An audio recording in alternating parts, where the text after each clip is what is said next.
Students, BSc part 1 botany के पिछले lecture में हमने एल्ब्यूगो की स्टडी स्टार्ट की थी और मैंने बताया था कि कोई भी फंगल मेंबर हम पढ़ेंगे तो हमें क्या क्या टॉपिक किसके अंतर्गत उसको हमें पढ़ना होगा, किन टाइटल्स के अंतर्गत उसको हमें पढ़ना होगा।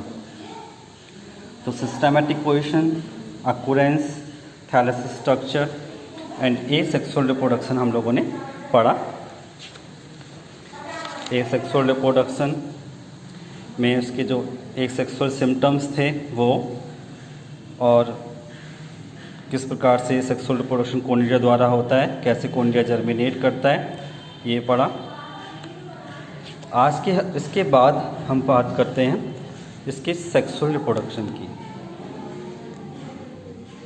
सेक्सुअल रिप्रोडक्शन ऑफ सिस्टोपस, यानी कि आज का जो हमारा टॉपिक है वो है सेक्सुअल रिप्रोडक्शन ऑफ सिस्टोपस या एल्ब्यूगो।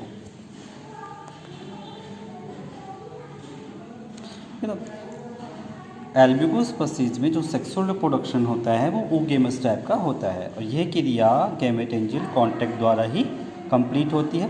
इसमें मेल रिप्रोडक्टिव ऑर्गन को एंथ्रीडिया तथा फीमेल रिप्रोडक्टिव ऑर्गन को ओगोनियम कहते हैं।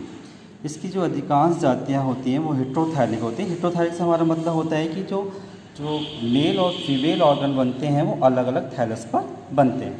यदि हम किसी oogamous टाइप के रिप्रोडक्शन को स्टेप में डिवाइड करें तो वो 4 स्टेप में कंप्लीट होगा। जैसे दोनों टाइप की गैमेटेंजिया का निर्माण होना, दोनों प्रकार के गैमेट्स का फ्यूज़न होना, जाइगोट की फॉर्मेशन होना और जाइगोट के जर्मिनेशन से नेक्स्ट माइसीलियम का बनना। तो इसकी पहली स्टेप होनी चाहिए development of oogonium.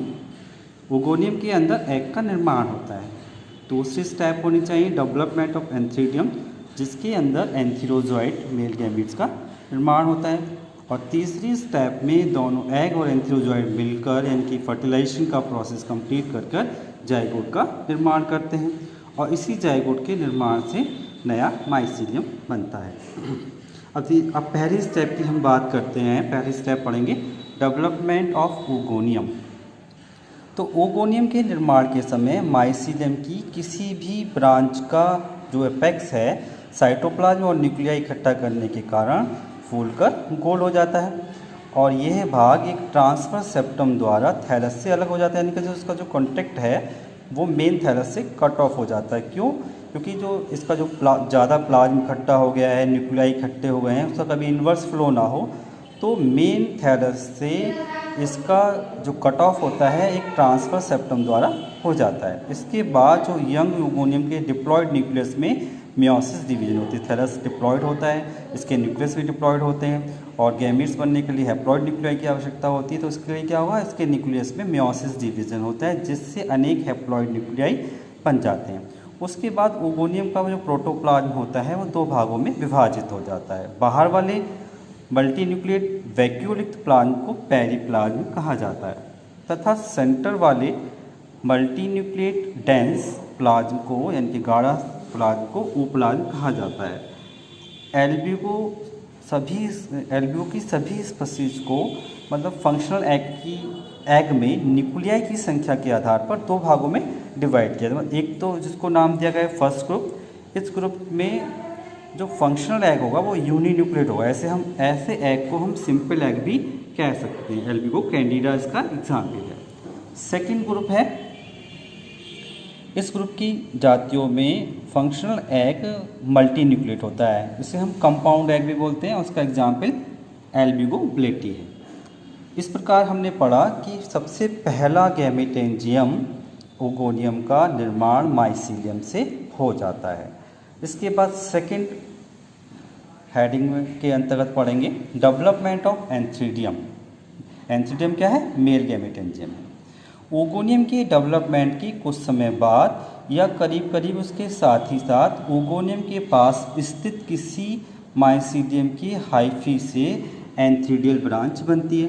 Antheridial branch ही आगे जाके एंथ्रीडियम का निर्माण करेगी। तो पहले माइसीलियम से क्या बनी? एंथ्रीडियम ब्रांच बनी, जिसका एपेक्स मल्टी न्यूक्लिएट साइटोप्लाज्म को इकट्ठा करके क्लब शेप एंथ्रीडियम का निर्माण करता है। क्लब शेप का मतलब होता है मुग्दर के आकार का। इस एंथ्रीडियम के बेस पर एक ट्रांसफर सेप्टम द्वारा मेन थैलस से कट ऑफ हो जाता है, यानी कि संपर्क खत्म हो जाता है। इसका भी रीज़न वही है कि जितने भी गैमेटेंजियम हैं वो मेन थैलस से कट ऑफ हो पाएंगे, तो उनका कोई कंटेंट्स हैं वो इन्वर्स फ्लो नहीं करेंगे। एंथीडियम के जब डिप्लॉयड न्यूक्लियस में गैमेटोजेनिक मियोसिस के कारण अनेक हैप्लॉइड न्यूक्लियाई बनते हैं। जैसे ओगोनियम के निर्माण के समय भी गैमेटोजेनिक मियोसिस हुई, वैसे ही एंथीडियम के निर्माण के समय भी गैमेटोजेनिक मियोसिस होती है और वो न्यूक्लियाई हैप्लॉइड हो जाते हैं। इसके बाद जो थर्ड स्टेप है, थर्ड स्टेप में क्या होता है, इन दोनों गैमेटेंजियम के अंदर बनने वाले गैमेट्स का फ्यूज़न होता है और जिसे हम फर्टिलाइजेशन कहते हैं। और ये गैमेटेंजियल कॉन्टैक्ट द्वारा संपन्न होता है, क्योंकि दोनों गैमेटेंजियम हैं, इनके कॉन्टैक्ट करने के लिए एक ट्यूब का निर्माण होता है जिसे हम फर्टिलाइजेशन ट्यूब कहते हैं। तो फर्टिलाइजेशन गैमेटेंजियल कॉन्टैक्ट द्वारा होता है। एंथीडियम तथा ओगोनियम के कॉन्टैक्ट के स्थान पर दोनों की जो दीवार होती है, जो कॉन्टैक्ट पॉइंट होता है, वो गल जाता है तथा एंथीडियम की इनर वॉल एक फर्टिलाइजेशन ट्यूब का निर्माण करती है। ये फर्टिलाइजेशन ट्यूब ओप्लाज्म में प्रवेश करने से ठीक पहले एक स्ट्रक्चर बनाती है, ग्रेनुलर स्ट्रक्चर होता है जिसे हम सीनोसेंट्रम बोलते हैं, इसको हम सीनोसेंट्रम कहते हैं। यह ट्यूब सीनोसेंट्रम के साथ पहुंचकर फट जाती है और अपने अंदर से जो मेल न्यूक्लियस होता है वो डिस्चार्ज कर देती है। ये जो डिस्चार्ज मेल न्यूक्लियस है वो एग से फ्यूज होकर जाइगोट बना लेता है। और इसमें दो तरह के केस बताए थे कि जो एक ग्रुप की स्पीसीज जो होती है उसमें सिंपल एग होता है और एक ग्रुप की स्पीसीज जो होती है उसमें कंपाउंड एग होता है। तो अगर हम सिंपल एग की बात करें तो इस केस में सिंपल एग सिंपल जाइगोट में कन्वर्ट हो जाता है और कंपाउंड एग कंपाउंड जाइगोट में चेंज हो जाता है। बस ध्यान रखने वाली बात यह है कि सिंपल एग में जब मेल न्यूक्लियाई जाता है फर्टिलाइजेशन ट्यूब के थ्रू तो एक ही न्यूक्लियाई जाता है, जबकि कंपाउंड एग में बहुत सारे न्यूक्लियाई जाते हैं। और सिंपल एग में एक मेल न्यूक्लियस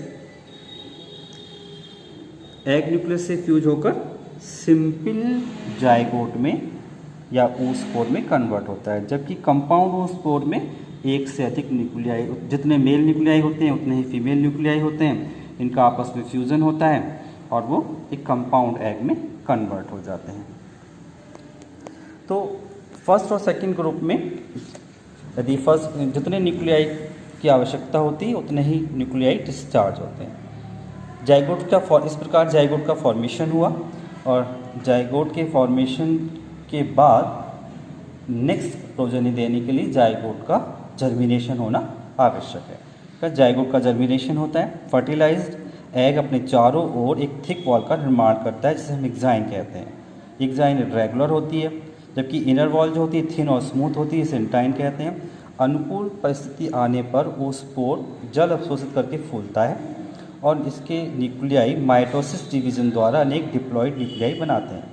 इसके बाद oospore का प्रोटोप्लान अनेक यूनिन्यूक्लियेट खंडों में डिवाइड हो जाता है। प्रत्येक टुकड़ा मेटामॉर्फोसिस द्वारा जूस्पोर बनाता है। इसके बाद oospore की एग्जाइन फट जाती है तथा जूस्पोर पहले वेसिकल में फ्री होते हैं, उसके बाद होस्ट सरफेस पे फ्री हो जाते हैं। कुछ देर बाद जूस्पोर अपने फ्लैजिला गिरा देते हैं, यानी कि डीफ्लैजिलेट हो जाते हैं, एंसिस्टेड हो जाते हैं और जर्म ट्यूब द्वारा जर्मिनेट करके स्टोमेटा के रास्ते से होस्ट में एंटर करके नया माइसीलियम बनाते हैं, जो लाइफ साइकिल को पहले की तरह रिपीट करता है। इस प्रकार कहते हैं सेक्सुअल रिप्रोडक्शन के दौरान जो 4 स्टेप्स थी हमने उसकी थ्योरी पढ़ी। अगर इसके डायग्राम पर एक नज़र इसके डायग्राम पे डालते हैं, ये डायग्रामेटिकली हमें उसे कैसे रिप्रेजेंट करना है, जिससे बताया कि एंथीडियम और ओगोनियम का निर्माण जब होता है तो मेल और फीमेल ब्रांच डिफ्रेंशिएट हो जाती हैं। Female branch male branch young oogonium में और मेल ब्रांच यंग एंथीडियम में, फीमेल ब्रांच यंग ओगोनियम में कन्वर्ट हो जाती है। और एक ट्रांसफर सेप्टम द्वारा इनका मेन थैलस से कांटेक्ट खत्म हो जाता है और जब ये मेच्योर होते हैं तो ओगोनियम एक गोल स्ट्रक्चर दिखाई देता है, एंथीडियम एक क्लब शेप स्ट्रक्चर दिखाई देता है।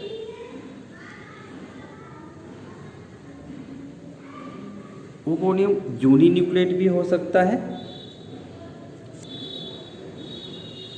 और मल्टीन्यूक्लियेट भी हो सकता है। इस प्रकार जो मेच्योर एंथ्रीडियम और ओगोनियम बनने के बाद एक फर्टिलाइजेशन ट्यूब का निर्माण होता है। ये फर्टिलाइजेशन ट्यूब यूनिन्यूक्लिएट एग के केस में अपना एक मेल न्यूक्लियाई डिस्चार्ज करती है, जबकि मल्टी न्यूक्लिएट एग के केस में उतने ही मेल न्यूक्लियाई डिस्चार्ज करती है जितने की फीमेल न्यूक्लियाई होते हैं। इसके बाद ये दोनों मेल और फीमेल न्यूक्लियाई मिलकर जाइगोट का निर्माण करते हैं और इस एग के चारों ओर एक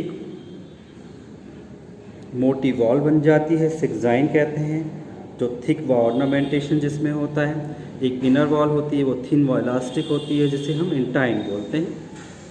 इस प्रकार कंपाउंड oospore, सिंपल oospore और कंपाउंड oospore का निर्माण होता है, यानी कि जाइगोट का निर्माण हो जाता है। अब इस जाइगोट के जर्मिनेशन से नेक्स्ट माइसीलियम का निर्माण होना होता है। जर्मिनेशन ऑफ oospore में हमें पढ़ना है कि ये जो जाइगोट होता है इसके डिप्लॉयड न्यूक्लियाई माइटोसिस डिवीज़न द्वारा अनेक डिप्लॉयड न्यूक्लियाई बनाते हैं।